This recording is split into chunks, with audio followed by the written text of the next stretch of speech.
Hello everyone, this is Anjali and welcome back to my channel Learning Pillars and today's topic is equation of straight line. ठीक है, अब सबसे पहले straight line होती क्या है? सो स्ट्रेट लाइन क्या होगी?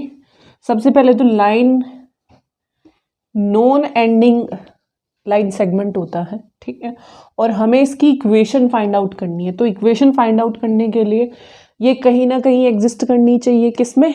हमारे कोऑर्डिनेट ज्योमेट्री में, जिसमें हमारे पास दो एक्सिस होती हैं, एक होती है एक्स एक्सिस और दूसरी होती है वाई एक्सिस। ठीक है, तो यहाँ से सपोज कहीं से भी कोई लाइन ऐसे पास हो रही है तो ये क्या हो गई? ये एक स्ट्रेट लाइन हो गई। अब ये लाइन ही है, क्यों? क्योंकि एंडलेस है ये तो। ठीक है, थोड़ी सी कर्व्ड में दिख गई है तो सीधी बना देते हैं। तो सपोज ऐसे है कोई भी लाइन, तो मुझे क्या करनी है? इसकी इक्वेशन फाइंड आउट करनी है। ठीक है, इसकी इक्वेशन मेरे को क्या करनी है? फाइंड आउट करनी है कि हमारे पास अगर इक्वेशन होती है तो हम उसको ड्रॉ कर सकते हैं। अगर मेरे पास कोई इक्वेशन है y is equals to 5x plus 2, तो हम सब जानते हैं, क्लास 9th में हम पढ़ के आए हैं कि x की वैल्यू एज्यूम करते हैं, उसके कॉरेस्पॉन्डिंग y की वैल्यू निकालते हैं, उससे एटलीस्ट 2 पॉइंट या मैक्सिमम 3 या 4 पॉइंट निकाल लेते हैं, उन सारे पॉइंट को ज्वाइन करा देते हैं, तो वो एक स्ट्रेट लाइन में एग्जिस्ट करते हैं। तो इस बार हमारे पास क्या होगा? इस इक्वेशन, इस जो ये है इसकी इक्वेशन है, उसको हमको फाइंड आउट करना है। उसके बारे में हमारे पास कोई जानकारी नहीं है, लेकिन जो लाइन होगी ना हमारे पास स्ट्रेट लाइन, उसके बारे में वो कंडीशन दे देंगे कि भाई इसका कुछ इंक्लाइनेशन है, या फिर ये किसी पर्टिकुलर पॉइंट से पास होती है, या फिर ये 2 पॉइंट से पास होती है। ठीक है, इंक्लाइनेशन नहीं दिया है। ठीक है, तो उस बेसिस पर हम इस स्ट्रेट लाइन की इक्वेशन फाइंड आउट करने वाले हैं इस चैप्टर में। तो सबसे पहले मैंने एक जिक्र करा है इंक्लाइनेशन। ठीक है, तो वो इंक्लाइनेशन क्या होता है वो हमें पता होना चाहिए। सबसे पहले स्ट्रेट लाइन समझ आ गई। स्ट्रेट लाइन क्या होती है कि 2 पॉइंट से पास होने वाली कोई भी एंडलेस लाइन क्या होगी? कोई भी यानी 2 पॉइंट आप निकाल लो, उनसे पास होने वाली लाइन क्या होती है? स्ट्रेट लाइन होती है। ठीक है, अब अगर आपसे पूछे कि कितने पॉइंट एग्जिस्ट करते हैं इसमें, इनफाइनाइट पॉइंट एग्जिस्ट करते हैं। ड्रॉ करने के लिए कितने की जरूरत पड़ी? सिर्फ 2 की। ठीक है, एटलीस्ट 2 की जरूरत पड़ती है हमको किसी भी लाइन को ड्रॉ करने के लिए। अब हमें करनी होगी इक्वेशन फाइंड, और हमारे पास कुछ इंफॉर्मेशन होगी इस लाइन के बारे में कि ये लाइन भाई इस पॉइंट से पास होती है, या फिर ये एक्स एक्सिस से कुछ एंगल फॉर्म कर रही है। तो इसके लिए हमने एक इस्तेमाल करा है word inclination of straight line. So inclination होता क्या है? क्योंकि ये गिवन होगा हमारे क्वेश्चन में, ऑफ अ स्ट्रेट लाइन। सो ये होता है आपका, जो आपकी लाइन एक्स एक्सिस से एंगल बनाती है in the anti clockwise direction. ठीक है, अब सपोज ये है आपकी लाइन। ठीक है, ये आपकी लाइन है, तो कौन सा एंगल इसमें इंक्लाइनेशन है? ये या फिर ये? भाई 4 एंगल बन रहे हैं एक्स एक्सिस से। तो हमने कहा एक्स एक्सिस से पॉजिटिव डायरेक्शन में, और कौन सी डायरेक्शन में? Anti clockwise. अब एंटी क्लॉकवाइज तो ऐसे चलता है, घड़ी में 12 बजते हैं इधर और ऐसे चलती है आपकी घड़ी, तो एंटी क्लॉकवाइज ये हो गई डायरेक्शन, तो ये हुआ। ठीक है, ये क्या हुआ आपका? Angle of inclination. और किससे डिनोट करते हैं भाई इसको डिनोट करते हैं हम थीटा से। ठीक है, इसको हम डिनोट करते हैं थीटा से, और कौन सी एक्सिस से बनाएगी? हमेशा एक्स एक्सिस से। ठीक है, ये हमारी वाई एक्सिस हो गई, वाई डैश। सो इंक्लाइनेशन क्या हो गया? Angle with x axis. ठीक है, एक्स एक्सिस या with the positive x axis, ऐसा बोल दो, विद द पॉजिटिव, क्योंकि इधर तो नेगेटिव होता है ना, पॉजिटिव एक्स एक्सिस इन anti clockwise direction. Anti clockwise direction. ठीक है भाई, तो अगर इतना क्लियर है आप आसानी से निकाल सकते हो वहाँ पे एंगल ऑफ इंक्लाइनेशन। अब इसका अगर आप टेंजेंट ले दो इस एंगल ऑफ इंक्लाइनेशन का, that is called then slope of the line, कि कितना झुकाव है उसका स्लोप। ठीक है, सो स्लोप ऑफ लाइन कितना हो जाएगा, दूसरा पॉइंट है आपका slope of a straight line.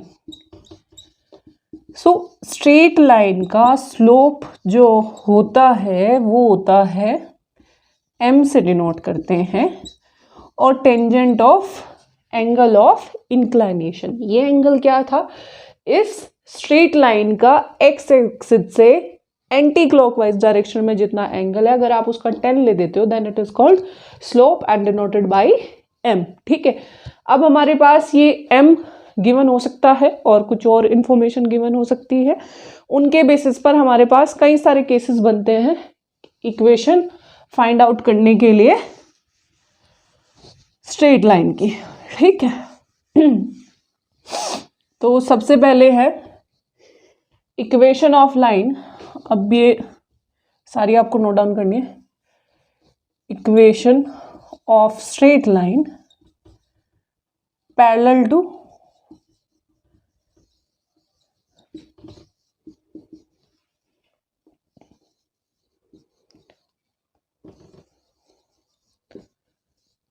y axis. अब आपका कोऑर्डिनेट एक्सिस ऐसे होता है, ये ओरिजिन है, पैरेलल टू y एक्सिस है, तो मतलब आपकी इक्वेशन कुछ यहाँ यहाँ या कहीं भी ऐसे हो सकती है x एक्सिस पे, to the right hand side of origin और to the left hand side of the origin, यानी कि पॉजिटिव x एक्सिस पर हो सकती है या फिर नेगेटिव x एक्सिस पर हो सकती है, और पैरेलल किसके है, y डैश के। तो इनके लिए आप क्या देखते हो, इनके लिए कुछ वैल्यू है भाई, y की वैल्यू तो यहाँ पे अलग है, यहाँ पे अलग है, यहाँ पे अलग है, यहाँ पे अलग है, लेकिन इस पूरी लाइन के लिए through out the line x की वैल्यू फिक्स्ड है। ठीक है, अब सपोज वो वैल्यू कितनी है a, या फिर इसकी निकाल लो तो इसके लिए ही मान लो, तो यहाँ पे हो जाएगी equation x is equals to a। ठीक है, यानी कि वो जितना y एक्सिस से दूर है वो डिस्टेंस इधर आ जाएगी, अगर ये दूसरी साइड है तो ये माइनस की होगी वैल्यू, तो फिर माइनस साइन हम इससे रख देंगे। ठीक है, अब है इक्वेशन, दूसरा जो पॉइंट है आपका ऑफ स्ट्रेट लाइन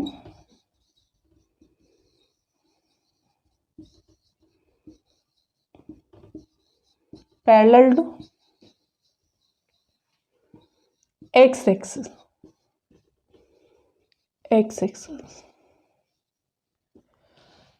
इस बार आपके पास जो इक्वेशन है वो किसके पैरेलल है, इस बार हमारे पास पैरेलल है y एक्सिस के, तो हमारी जो लाइंस होंगी वो या तो ऐसे आएंगी या ऐसे आएंगी या नीचे भी आ सकती है ना, तो इस बार हमारे पास पैरेलल लाइन है x एक्सिस के। अब इसके लिए x की वैल्यू तो डिफर कर रही है, यहाँ पे भी कुछ और है, यहाँ पे भी कुछ और है, फिक्स कौन है, y की वैल्यू।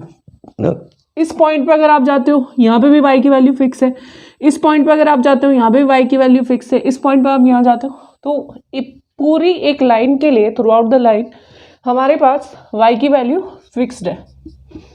तो आप इक्वेशन लिख सकते हो y is equals to b। अब तीसरी है slope intercept form.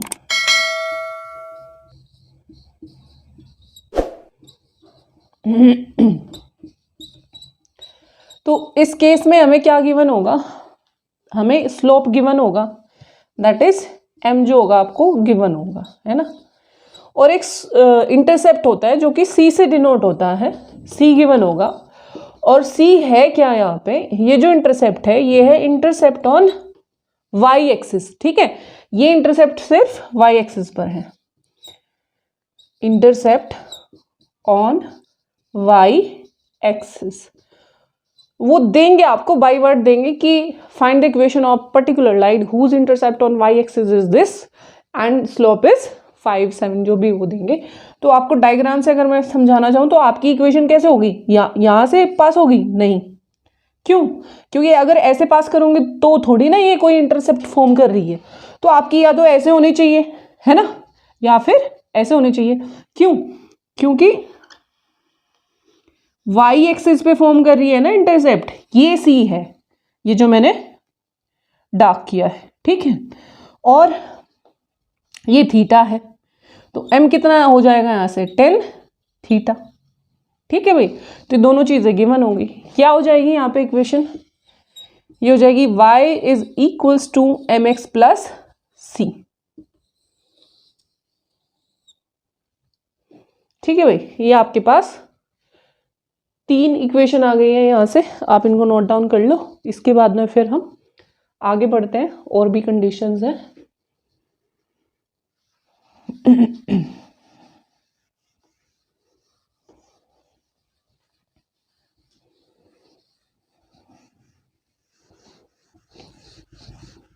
So equation of straight line parallel to y axis, x is equals to a, parallel to x axis, y is equals to b, slope intercept form y is equals to mx plus c। फिर इससे बाद में क्या होगा, फिर होता है point slope form, कि इस बार एक पॉइंट दे देंगे जिस पॉइंट से वो पास हो रही है आपके पास equation.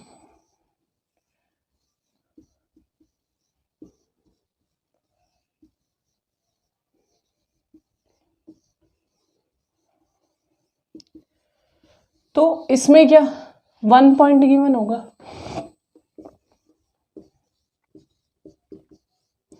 Point P through which the line passes is given.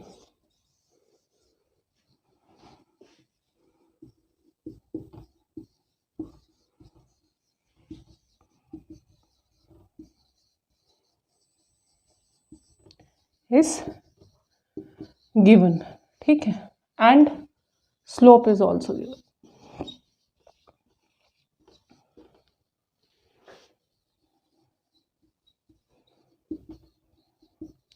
तो यहाँ पे इक्वेशन क्या हो जाएगी, इक्वेशन हो जाएगी आपके पास y, अब सपोज वो जो आपका पॉइंट है P, वो क्या है आपका, उसके कोऑर्डिनेट है x0 y0, तो ये हो जाएगा y minus y0 is equals to m x minus x0। ये आपके पास 4th इक्वेशन आ गई है ना, 4th केस आ गया। फिर है लास्ट 2 पॉइंट फॉर्म,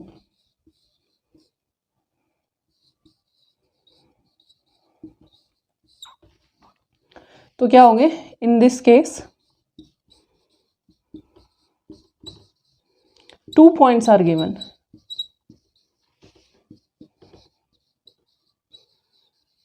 जिनसे लाइन आपकी क्या हो रही है, पास हो रही है, from which the line passes.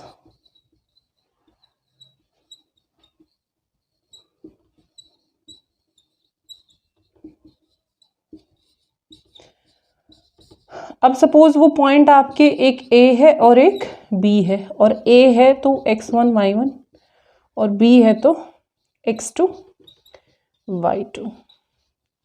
सो ये भी कुछ इसी तरीके से होता है, ये कुछ डिफरेंट नहीं है, ये tan थीटा ही तो होता है, m जो है आपका वो tan थीटा ही तो होता है। अब सपोज आपके पास जो लाइन है वो 2 पॉइंट से पास हो रही है, एक पॉइंट मेरे पास ये है, एक पॉइंट मेरे पास ये है, इसके कोऑर्डिनेट x1 y1 है और इसके कोऑर्डिनेट x2 y2 है।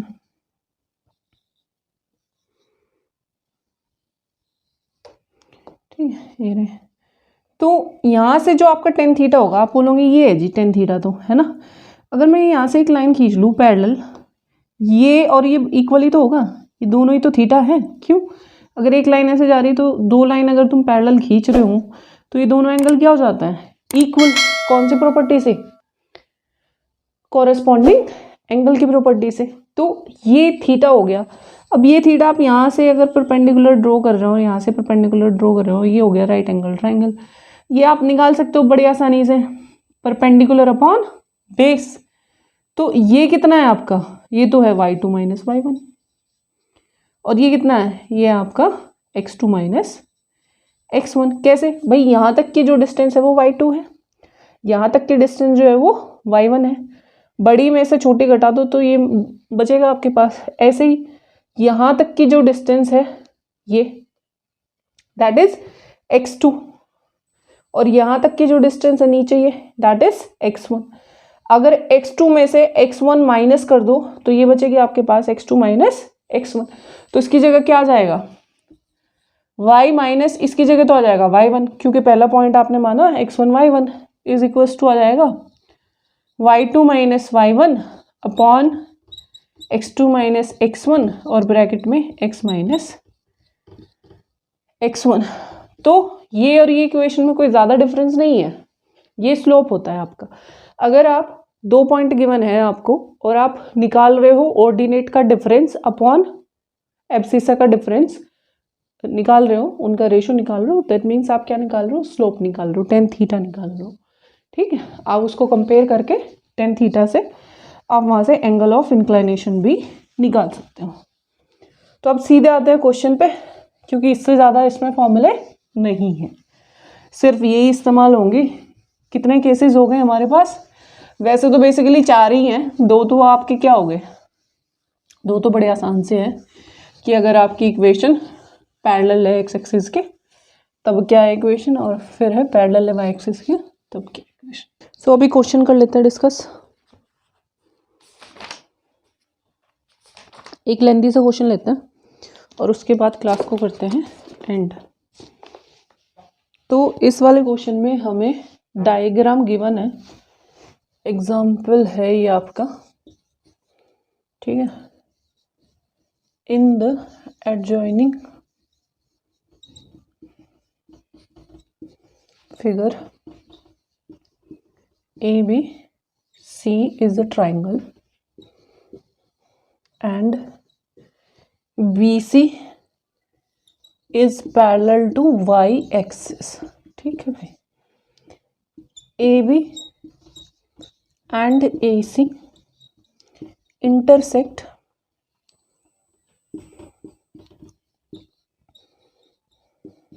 the y axis at P and Q। First part में आपको निकालना है राइट कोऑर्डिनेट ऑफ ए। फिर दूसरे पार्ट में आपको निकालना है find length of AB and AC। And third part में आपको निकालना है ratio in which Q divides AC। And fourth में निकालना है find equation of line AC। ठीक है, तो 4 क्वेश्चन हो गए बेसिकली इसमें डिस्कस। अब डायग्राम बना लेते हैं। आपका डायग्राम कुछ इस तरीके से है,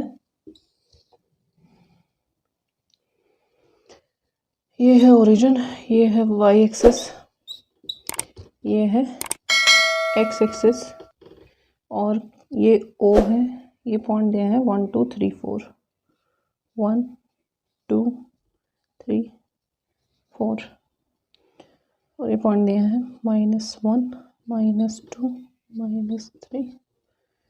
-4, यहाँ पर दिया 1 2 3 4, और यहाँ पर देंगे -1 -2। ठीक है, तो जो आपका है जा रहा है 2 से जा रही है एक लाइन 4,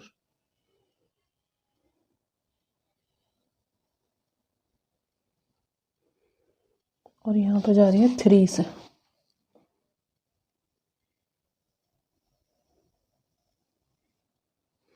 और बेस जा रहा है हमारा 2 से।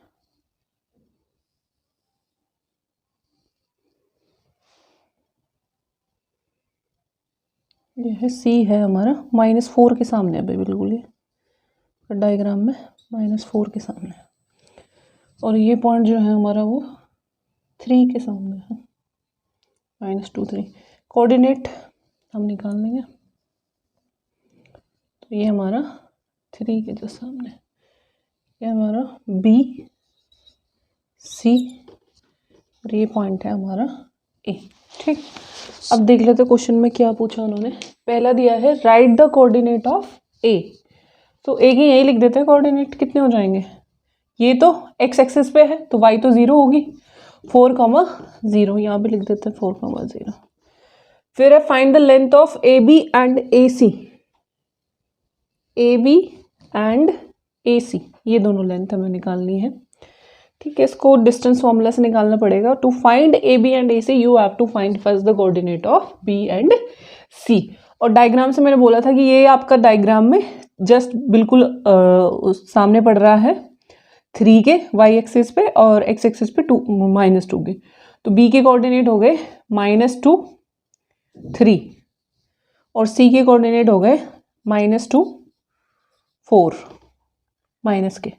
ठीक है, क्योंकि नीचे है ना वाई एक्सिस, तो थर्ड क्वाड्रेंट में तो दोनों ही माइनस होते हैं। सो सेकंड पार्ट कर लेते हैं। यहाँ पे सेकंड के सॉल्यूशन में निकाल दो पहले ए बी, कितना हो जाएगा, स्क्वायर रूट में x2 माइनस x1 का square plus y2 minus y1 का स्क्वायर, ये हो जाएगा स्क्वायर रूट ऑफ, भाई ये हो गया आपका x1 y1 और ये हो गया आपका x2 a और b है, तो ये हो गया आपका चलो x2 y2।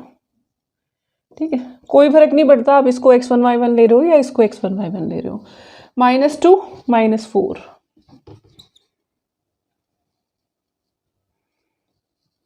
4 -2, क्योंकि मैंने इसको लिया x1 का स्क्वायर प्लस y2 है 0 -3 का स्क्वायर, सो माइनस माइनस हो गया प्लस 6 स्क्वायर प्लस -3 का स्क्वायर, -3 का स्क्वायर प्लस का ही आएगा, ये हो गया 36 प्लस 9, सो स्क्वायर रूट में आ गया ये 45। अब ये क्या होता है 9 5 ज़ा 45, तो 9 का आ गया 3 बार 3√5 मीटर या फिर सेंटीमीटर। ठीक है, फिर इसके बाद में हमें लेंथ निकालनी है किसकी, ए सी की। ए सी तो बड़ी आसान है, ए सी में आपको डिस्टेंस फॉर्मूला, अच्छा ए सी भी ऐसे ही है, अगर बी सी होता तो बी सी ऐसे निकाल लेते हैं, तो ए सी में भी आपको डिस्टेंस फॉर्मूला ही लगाना पड़ेगा, क्योंकि तो ये क्या है स्लंट है। जब आपको स्लंट हाइट या स्लंट लेंथ निकालनी हो तो हमेशा डिस्टेंस फॉर्मूला ही अप्लाई करते हैं। तो यहाँ निकाल लेते हैं हम ए सी, सेकेंड पार्ट ही है ये। ए सी इज इक्वल टू हो जाएगा स्क्वायर रूट में, ये x2 y2 मान लेते हैं, इसको x1 y1 मान लेते हैं, तो हो जाएगा 4 -2 +2 लिख दे, -2 माइनस माइनस प्लस, क्योंकि ये माइनस करना है आपको इसमें से, तो 4 -2, तो माइनस इसके पहले माइनस लगाओगे ना तो वो क्या हो जाएगा माइनस माइनस प्लस। ठीक है, फिर करोगे 0 -4, तो वो भी कितना हो जाएगा 4, क्योंकि जब आप ऐसे करोगे 0 -4 तो माइनस माइनस प्लस, तो 6 स्क्वायर प्लस 4 स्क्वायर कितना आ गया आपके पास 36 प्लस 16, ये कितना हो गया रूट में 52 है ना। अब ये 4 से कट रहा है वैसे तो 4 1 ज़ा 4, तो ये आ जाएगा 2√13 सेंटीमीटर। तो ये आपकी 2√13 आ गई और ये आपका 3√5 आ गया। फिर निकालना रेशो इन विच Q डिवाइड्स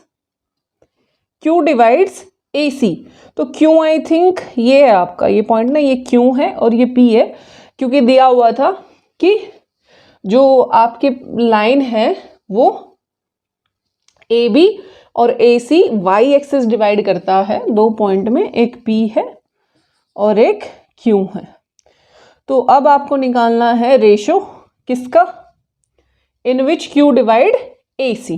तो ये दोनों पार्ट कर देते हैं, अब इरेज थर्ड का करते हैं सॉल्यूशन। इसका तो मैंने डायरेक्ट आंसर ही लिख दिया ग्राफ से, फर्स्ट वाले का, सिर्फ सेकंड का आपको सॉल्यूशन करके दिखाया। तो सॉल्यूशन में थर्ड जो है आपका, थर्ड पार्ट है, इसमें आपको निकालना क्या है, बेसिकली आपको निकालना है इन विच क्यू डिवाइड ए सी। तो निकालना है ए क्यू अपॉन क्यू सी। तो ए क्यू के लिए फिर डिस्टेंस फॉर्मूला लगाओगे, है ना भाई। क्यू के कोऑर्डिनेट कितने हैं, क्यू का कोऑर्डिनेट है आपका, एक्स की वैल्यू तो है 0, वाई की वैल्यू है -3। यही निकाल देता डायरेक्ट। 4 - 0 का स्क्वायर प्लस 0 - -3, 0 + 3 का स्क्वायर अपॉन में इसके कोऑर्डिनेट है मेरे -2 - 4, तो हो जाएगा 0 + 2 का स्क्वायर प्लस -3 + 4 का स्क्वायर। ठीक है भाई, आप इस माइनस के पहले एक और माइनस प्लेस कर रहे हो तो इसको प्लस में कन्वर्ट कर दिया मैंने हर जगह। ठीक है, 16 + 9 ऊपर तो हो गया रूट में 25।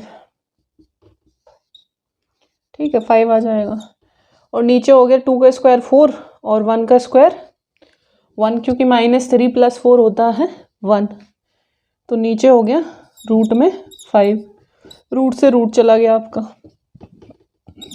5:1, 25/5 बच जाएगा, 5 × 1 = 5, 5 × 5 = 25।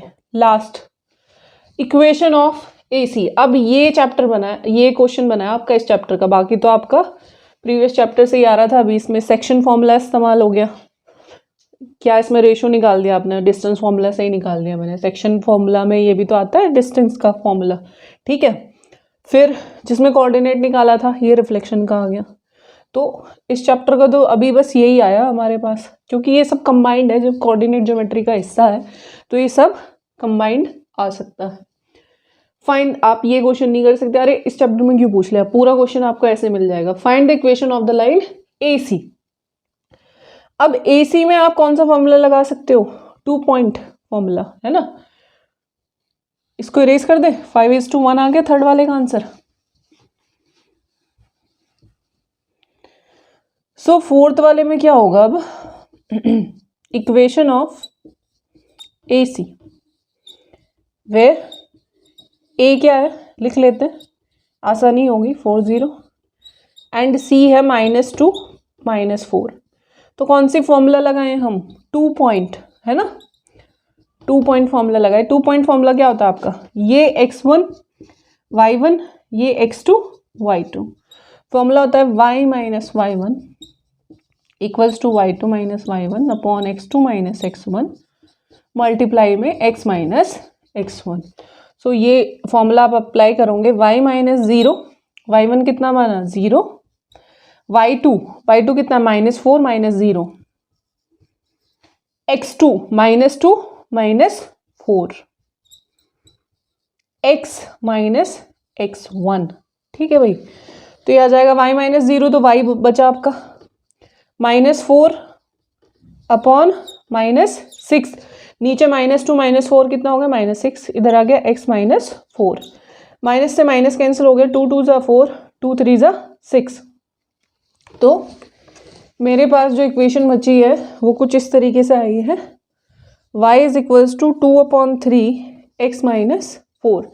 अब ये x - 4 क्या है, ये न्यूमरेटर है, इसकी मल्टीप्लाई 2 में होगी, और ये इधर कौन से साइन में है, डिवीजन में, तो इसको इधर लेके जाओगे मल्टीप्लाई में।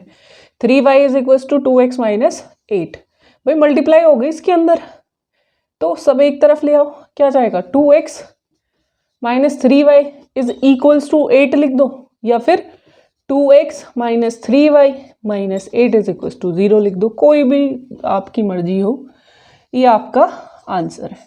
ठीक है, this is the equation of the line AC। जो ये जा रही है AC है ना। AB की पूछेंगे तो फिर x1 y1 ये ले लो, x2 y2 ये ले लो। BC की पूछोगे तो BC की सिंपल है, BC के लिए आप क्या लोगे, ये तो पैरेलल टू y एक्सिस है ना, तो इसमें क्या हो जाएगा x इज इक्वल्स टू -2, तो x + 2 इज इक्वल्स टू 0, ये इसकी इक्वेशन आ जाएगी।